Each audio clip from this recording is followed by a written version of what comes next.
Duyma yeni gün sabahını bu birlik güzel bir duygu hem de ince zanaat uğrunda varınca söylemem. Yeni gün sabahı şair gibi, bir peyit gibi bu söz işitilenir bize dini ama halizden sabah vaktinden işittiği zaman nece bu dilnik çalar Türkiye'yi 5 minut yetişmiyor. Ne yeme, ne kendini birazcık toparlama da yolanma. Bir de geç kalırız. Ama bu iş sanırım olmayacak kimsenin de. Bugün bizde pazartesi ama gün hangisidir bize olma güzel, açık, şılaklı hem de sıcak yalpak. Böyle de dilerim herkesinize. Çeketirsiniz kendi yeni gününüzü çünkü GRT kanalında yeni gün başlıyor.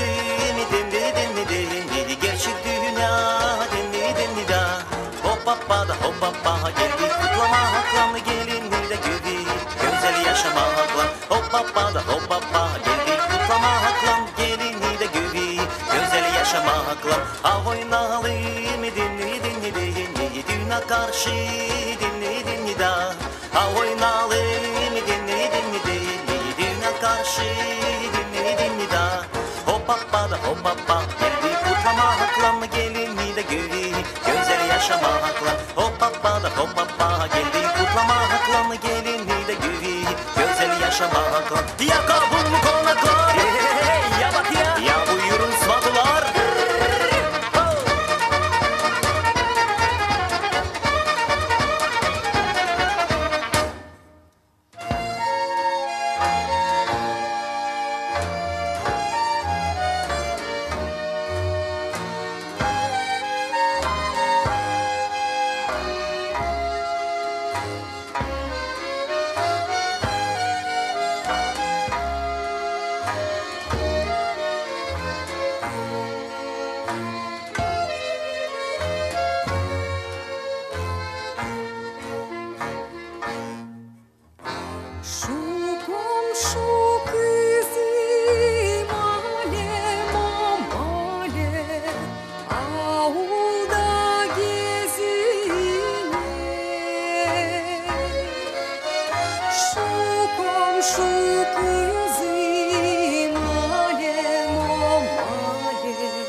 Bilirsiniz, neden çeketirdik yeni gün programımızı bu numardan? Çünkü baş artist hangisi Düzova'nın gelinlik numarında kim oynadı? Bizim şimdi misafirimiz. Misafirimiz Sofya Yovçu hem de onun anası Natalya Yovçu. Natalya biliriz hani ansamblda kemençe ansamblisinde elegi, yönderci bugünkü günde bu insanlar bağladılar kendi yaşamasını muzikayla, oyunculuklar, daha doğru da söylediğinin Gagavuz kulturasından. Misafirlerimizle laf edeceğiz biz Rus dilinde. Доброе утро, Наталья. Доброе утро, Софья. Доброе утро.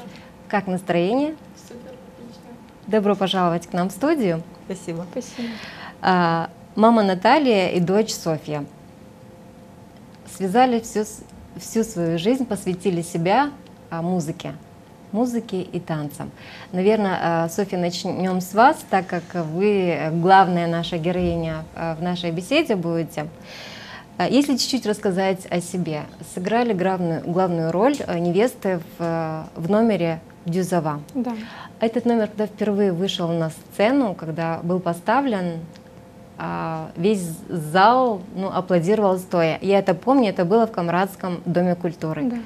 Очень красивый номер. С этим номером вы ездили на выступления и на республиканском уровне. Правда, не знаю, за рубеж удалось выехать, не выехать, так как Да, номер еще новый. Да? Удалось, да? Каково чувствовать себя невестой-гагаузочкой? Ой, ну еще изначально на репетиции мы выбирали из девочек, кто будет невестой, и девочки выбрали меня. И еще тогда я была очень рада, мне было, конечно, волнительно. Ну, я буду солировать, и это было в первый раз. И, в общем-то, первый выход на сцену для меня было очень волнительно.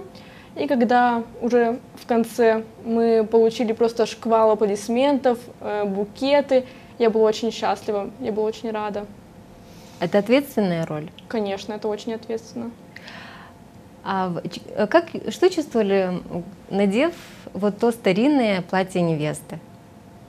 Ну, я чувствовала, что я нахожусь в части народного танца, народности более древней, все-таки это было старинное платье. И я почувствовала всю атмосферу прошлых лет, как одевались тогда невесты гагаузские. Вы буквально недавно дали сольный концерт в музыкальной школе города Камрад. Являетесь выпускницей? Да, я являюсь выпускницей музыкальной школы. Кроме этого, еще и танцуете. Немножечко познакомьтесь с себя. Я являюсь артистом профессионального ансамбля песни и танц Дюзова и выпускницей музыкальной школы камрадской. По классу? По классу фортепиано. Сколько времени посвятили уже вот себя музыке? Музыкой я занимаюсь 6 лет. Тогда меня еще привела мама. Особо меня никто не спрашивал, хочу я этого или нет. Но так как мама работала в этой сфере, она является учителем, в общем-то, она меня привела на мое первое прослушивание, и вот первый год мы знакомились с учителем, это был подготовительный класс, а далее уже я начала осознанно заниматься музыкой. Сколько лет уже? Уже 10. В 7 классе у меня был выпуск, выпускной, и еще 3 года я занималась только специальностью, я играла только на фортепиано. Вы сказали, мама взяла за руку и привела меня в музыкальную школу. Сегодня не жалеете о том, что этот шаг был сделан? Я очень благодарна, что она меня сподвигла на это, потому что сама я, наверное, бы не решилась, не пошла бы, не изъявила бы желание. А вот очень благодарна, что тогда мама взяла меня за руку и отвела, и мне пришлось заниматься. Наталья, вы всю жизнь свою посвятили музыке. У вас успехи, у вас награды, у вас слава, у вас авторитет. Как добились таких высот? Упорным трудом. В отличие от Сони, меня мама не приводила в музыкальную школу. Я пришла туда сама, поскольку мой дом был напротив. И тогда была старая музыкальная школа еще во дворе. Пришла. Что-то мне потянуло на фортепиано, но не было преподавателя по фортепиано, меня послушали и как-то предложили скрипку. Ну, скрипка и скрипка. И вот с того момента, как я стала заниматься на скрипке, я хочу сказать, что вот, я не знаю, может быть, вы помните, раньше в школе давали сочинения, кем бы ты хотел быть. И вот с 8 лет я всегда писала, что я хочу быть музыкантом. Мечта осуществилась. Даже у меня не было, я даже не представляла себя в другой профессии, вот насколько она меня затянула, мне понравилась, и я даже не мыслила себя где-то в чем-то в другом. Сегодня все еще нравится? Да, Этим нравится, живете? и мы растем, и мы двигаемся. Я и скрипачка, и играющая, и у нас есть ансамбль, я в дюзове. Все нормально, мы двигаемся на верном пути, и я не представляю себя в другой профессии. Дочь пошла по вашим же стопам. Опытом делитесь? Делюсь. Нельзя сказать, что она пошла по моим стопам, потому что скрипачкой она категорически наотрез отказалась с самого начала, потому что я не скажу, что я ее с боем привела в музыкальную школу, но она мне сразу сказала, что только не на скрипку. Поэтому вот так мы пошли, у нас вот компромисс вот такой произошел, и она пошла на фортепиано. Помогала в том плане, что помогала. Заставляла заниматься, заставляла почаще подходить к инструменту, зная все, помогала в домашних условиях отрабатывать определенные места, повторять, добиваться точного и нужного звучания. Да? Дочь была послушной ученицей? Вы знаете, педагоги говорят, что да, потому что все годы, которые она занималась, она мне ни разу не позволила присутствовать на экзамене. Вот вы спросите у нее, почему она это делала. Почему вы Может это быть, она делали, сейчас Соня? скажет вам, ответит на этот вопрос. Ну, экзамен для меня было всегда очень волнительно, я переживала, но ночами я перед этим не спала. И вот как-то так я сказала маме: мам, стой за дверью или в своем кабинете, но я не хочу, чтобы ты присутствовала на моем исполнении. Вот именно возле нее я прям очень волновалась, и я не могла себя чувствовать комфортно за игрой. Наверное, вы правы, когда близкий человек, самый родной человек сидит в том же салоне, в том же зале, наверное, вот это волнение больше передается и как будто даже больше ошибаешься. Да. Но мама все равно за дверью волновалась. Ну, И конечно. волнуется.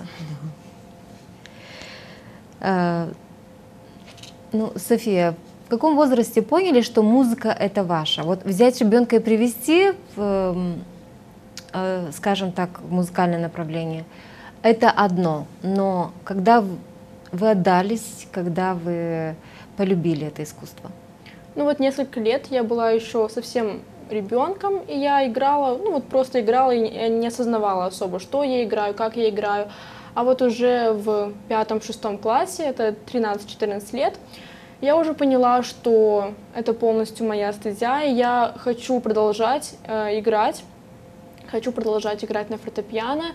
Я поняла, что я уже по-другому чувствую произведения, которые я играю, я по-другому их исполняю. Я поняла, что я уже более осознанно к этому подхожу, и меня не нужно заставлять садиться за инструмент, не нужно заставлять заниматься. И, в общем-то, тогда у меня проявилось явное желание играть, исполнять Что называется, полюбила, да? Да. Окунулась полностью в музыку. Первые высокие результаты. Ну, я выступала на конкурсах в Кагуле, заняла первое место. Я всегда принимала участие в школьных мероприятиях в музыкальной школе, всегда играла на отчетных концертах, получала комплименты, получала приятные слова. И, в общем-то, тогда я поняла, что, видимо, все не просто так, значит, нужно продолжать. Недавно вы дали свой сольный концерт на фортепиано. Да. Один из номеров, с которым вы делитесь с нашими телезрителями, мы сейчас и посмотрим, после чего беседа наша продолжится.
Софья, это первый сольный концерт ваш? Да, первый сольный Можно концерт. я скажу? Что сыграли? Да, конечно. Я скажу, как получилось так, что случился этот сольный концерт. У нас прекрасный преподаватель Наталья Георгиевна Станцой.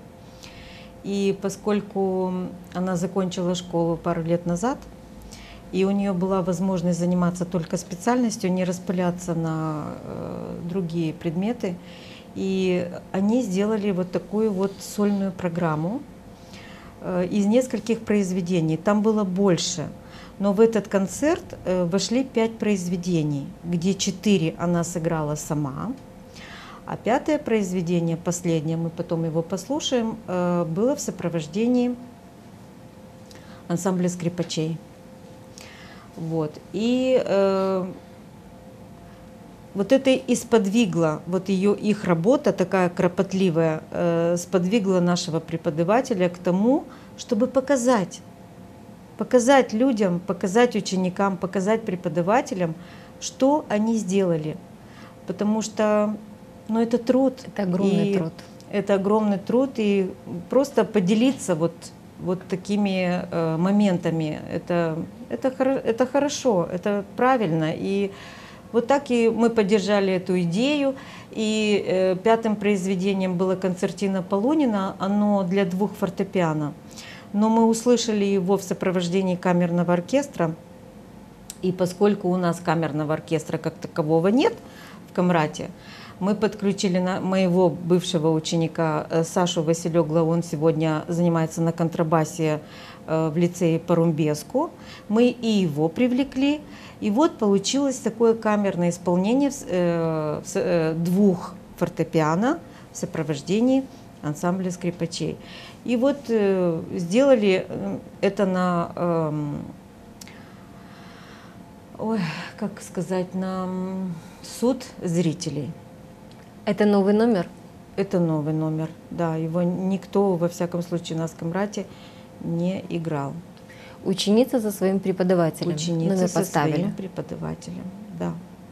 Софья, наверное, это очень волнительно. Да, честно говоря, когда я узнала, что вот Наталья Георгиевна с мамой планировали такое, я была шокирована. Я, честно сказать, не очень хотела даже, чтобы у меня был сольный концерт, потому что это огромная ответственность, это огромный труд. И я очень переживала, что что-то пойдет не так, что я не успею доработать все произведения. Мы их играли и в прошлом году, но, как говорит мой педагог, пределу нет совершенства. И, в общем-то, мы работали долго над ними, но я все равно очень волновалась, что вот смогу ли я сыграть сразу несколько произведений. В общем, это было очень волнительно. Вообще работа была огромная, потому что мы практически собирались каждый день. Во-первых, это для ансамбля было новое произведение, а во-вторых, это ребенок никогда не играл с оркестром. Одно дело играть самой, а другое дело слушать оркестр, играть под оркестр. Там, вы услышите, там много и проигрышей, и остановок. Справились. Я думаю, что нормально все. Заинтриговали. Давайте вместе посмотрим, послушаем, что это за новый номер.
произведение концертина в исполнении всего ансамбля скрипачей «Элегия» и Софья Йовчо фортепиано.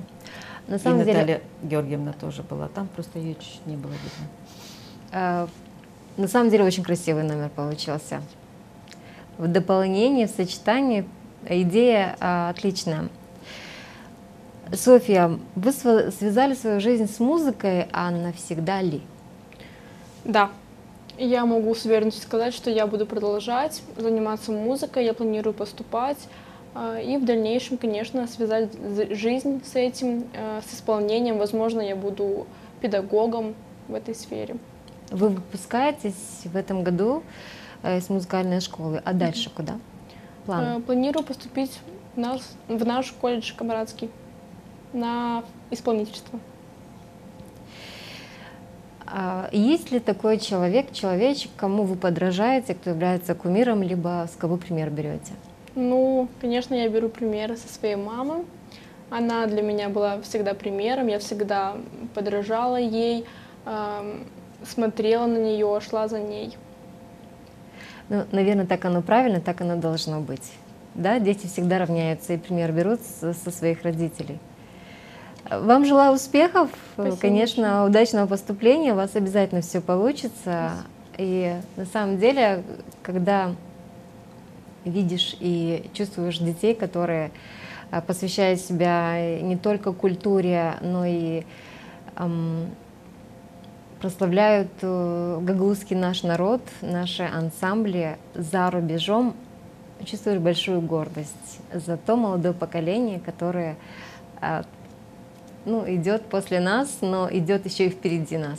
Вам спасибо за участие, спасибо за номера. Спасибо. Желаю доброго утра и доброго дня. Ну а нашим телезрителям напоминаю, что у нас в гостях были Наталья Йовчо, руководитель ансамбля скрипачей «Элегия», и Софья Йовчо, молодой исполнитель и выпускница музыкальной школы города Камрад.